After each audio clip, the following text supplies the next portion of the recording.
सातारा जिल्ह्यातील पुशेसावळी येथील नूरुल हसन या युवकाला न्याय देण्यासाठी नांदेड जिल्हाधिकार्यालयावर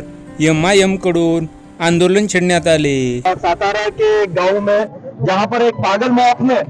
जिसकी सदारत बीजेपी का महाराष्ट्र का उपाध्यक्ष कर रहा था, एक मौत ने मस्जिद में घुसकर मस्जिद की बेहरमती की, पवित्र कुरान की बेहरमती की।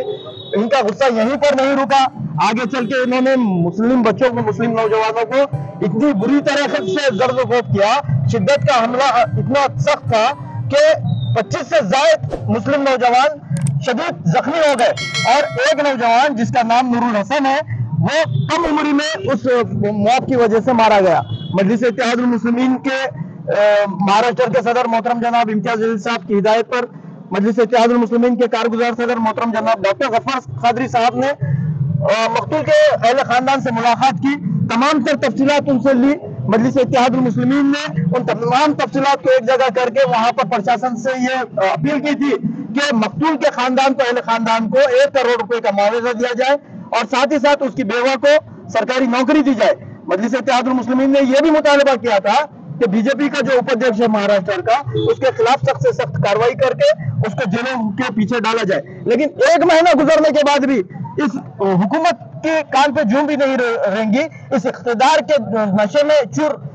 हुकूमत के कान पे जूं भी नहीं रहेंगी और वो मकतूल को आज भी इंसाफ नहीं मिला। मजलिस-ए-इत्तेहादुल मुस्लिमीन ने आज पूरे महाराष्ट्र भर में आज ही के दिन 2 से 5 बजे तक हम लोगों ने आंदोलन किया। आंदोलन के बाद हम एक मेमोरेंडम निवेदन हम लोग कलेक्टर के मार्फत हम राज्यपाल साहब को और मुख्यमंत्री साहब को और उप मुख्यमंत्री साहब को यहाँ से रवाना करेंगे और ये डिमांड करेंगे कि जो दोषी पुलिस अफसरान हैं उनके खिलाफ कार्रवाई की जाए, बीजेपी के उपाध्यक्ष के खिलाफ कार्रवाई की जाए और मकतूल को मुआवजा दिया जाए। इसलिए ये धरना आंदोलन आज यहाँ पर रखा गया।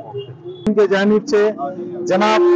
इम्तियाज जलील साहब, गफ्फार कादरी साहब की हिदायत पे जनाब फिरोज लाला महाराष्ट्र के जनरल सेक्रेटरी मराठवाड़ा सदर, उनकी क़यादत में जिले भर में और तालुकों में तमाम जगहों पर एक ही टाइम पे पूरे महाराष्ट्र भर में इस तरीके का धरना इसलिए रखा गया है क्योंकि हमारे जिम्मेदार वहां जाकर जब आगे चल के वहाँ के SP को, एडिशनल SP को और तमाम लोगों से मुलाकात करने के बावजूद भी उन्होंने हमको आश्वासन दिया था कि हम जल्द से जल्द वो आरोपियों को गिरफ्तार करेंगे और उसके बावजूद भी वो गिरफ्तारी नहीं होने के बावजूद इम्तियाज जलील साहब के पास वहाँ का एक डेलीगेशन आकर ये बताया गया है उन्हें कि वहाँ पर किसी किस्म की कार्रवाई नहीं हो रही है। हमने जिसका नाम FIR में दिया है अभी तक के वो लोग अरेस्ट नहीं हुए। तो हमारे इम्तियाज जलील साहब ने गफ्फार कादरी साहब के माध्यम से जनाब फिरोज लाला को ये जिम्मेदारी दी है पूरे महाराष्ट्र भर में कि जहाँ भी पूरे जिलों में जितने भी यूनिट्स है उन तमाम लोगों को यहाँ पर जिला कलेक्टर साहब के पास जाकर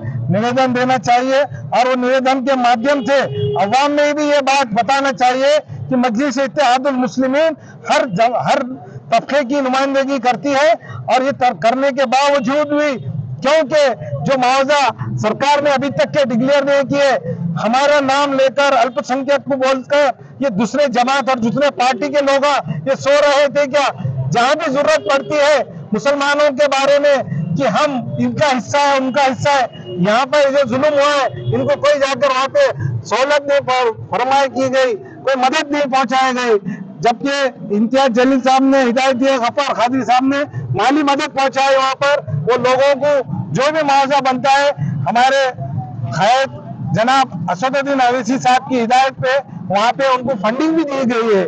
जिस वजह से कि हमारा ये कहना है कि हुकूमत ने वो जो मरने वाले हैं जिसको भी गवर्नमेंट की जानिब से 1 करोड़ रुपए का डिमांड किए थे, आज तक के वो बात आगे नहीं बढ़ चुकी है और जो आरोपी अभी तक अरेस्ट नहीं हुए उस जिमन में आज पूरे महाराष्ट्र भर में और पूरे तालुकों में ये धरना रखा गया है। इंशाअल्लाह ताला इस आवाज को आगे चल के हम पूरी तरीके से मजबूती से उठाएंगे। इम्तियाज जलील साहब, गफ्फार कादरी साहब, फिरोज लाला की क़यादत में इंशाअल्लाह ताला काम आगे बढ़ाएंगे। मजलिस-ए-इत्तेहादुल मुस्लिमीन आधीच आमची भूमिका स्पष्ट केलेली आहे की जे मारेकरी आहे त्यांना त्वरित त्यांनी ताबडतोब त्यांना अटक करावा, त्याच्यावर UAPAच्या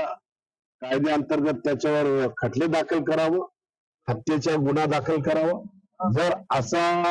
हा राज्याची जे सरकार हे करत नसेल तर MIM